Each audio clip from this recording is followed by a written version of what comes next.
the terrorist attack that happened, I believe, on Wednesday in Washington, D.C., where 2 members of the National Guard from West Virginia were shot by a terrorist from Afghanistan who was here as part of the withdrawal from Afghanistan, was one of the refugees, and it has actually caused a bit of an uproar because now President Trump has said we're going to put a pause on all asylum decisions until we have a better vetting process. Of course, this all happened during the really botched and failed Afghan withdrawal, which, of course, we all remember back from just a few years ago. We made a documentary series on it. We made a Christmas movie that had to do with it, of what that looked like for the fallout for some of the soldiers.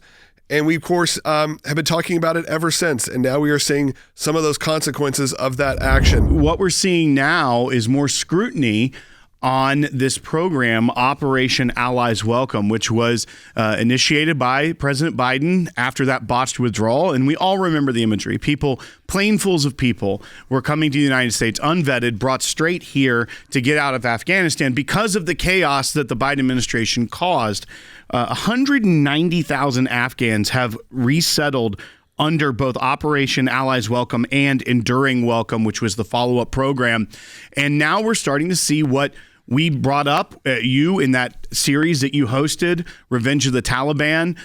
We were already concerned that when you saw this influx without proper vetting, that this kind of thing would eventually happen. Well, I remember speaking to you all about this situation back in 2021, where I came forward and said, look, I've got friends and former colleagues in Germany who are telling me that the vetting is not happening, that they're being pushed by the Biden people to rush through, to use a hunch when they're interviewing somebody if they don't have enough information. Imagine that directive of you are going to interview people coming out of a war zone. And if they don't have proper paperwork, if you don't have enough information about them, just use your hunch on whether or not they should come into the United States. That's outrageous. But that was being done by the Biden team. And I heard this over and over multiple times from my colleagues in Frankfurt when I was ambassador to Germany. We have a very large consulate in Frankfurt. That's a place where we do a lot of the vetting. I remember even telling you all that there were some stories that I was hearing from individuals that there would be plane loads of Afghans coming from Kuwait that would touch down in Germany to refuel and then go on to the United States. And there was no vetting. The State Department didn't know, DHS did not know who exactly was on that flight, other than a bunch of Afghans trying to get out of Afghanistan. They were pushed right into the United States, unvetted. And I think this is a big problem because we have hundreds of millions of people that are trying to come into our country. We are very generous when it comes to visas, immigration services, even citizenship.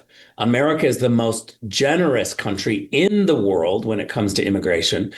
But we have to vet. Otherwise, we don't know who's coming in, and it creates huge problems for the people inside the United States already, Americans who are here. So what the president has done now is ordered that the U.S. Citizenship and Immigration Services, which is a branch under Department of Homeland Security, will no longer approve or deny asylum claims right now. So the pause is on the decision process.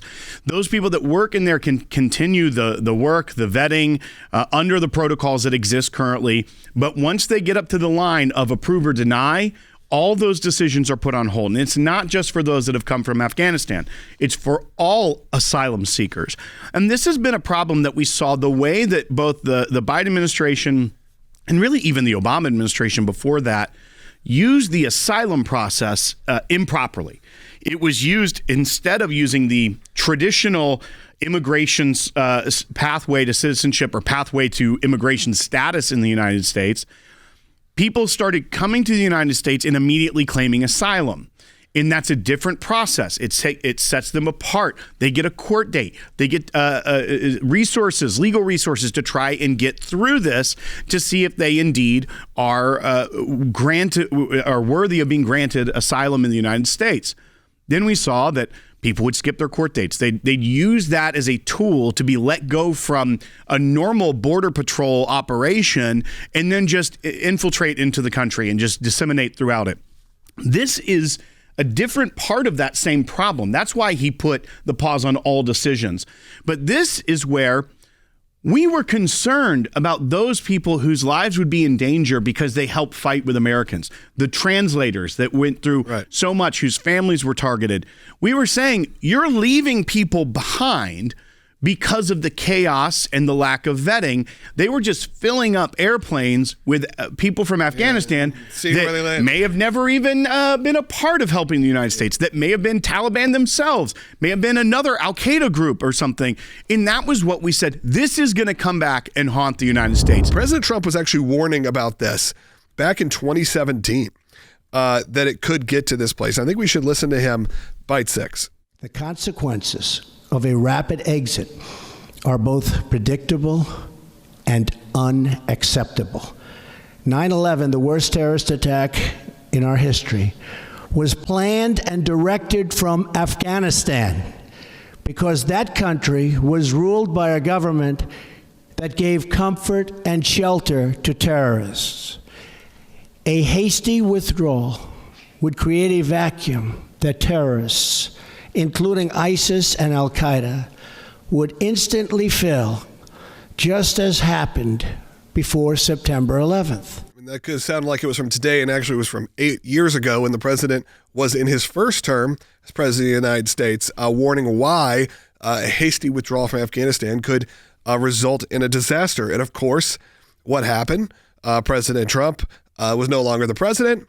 Biden said, let's get out of Afghanistan, did it in a way that was unacceptable, and we can remember the horrific footage from that, and it resulted in multiple service members dying. You have another case where someone who was arrested last week as well came here under the same program and was constructing a bomb and was going to use this bomb in Fort Worth, Texas.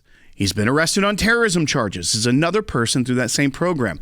There's also reports that up to 5,000 people who have come in under this program have been flagged for, after they've gotten here, potential problematic information in their background or things that they're doing once they get here as potentially having ties to terrorism. That's the problem. When you're letting in 100,000 plus people with 260,000 still waiting for some sort of permission to come over, is that if the vetting protocols are completely absent, then you can't even trust that those people that were vetted were properly vetted to be here, and then they're already in the country.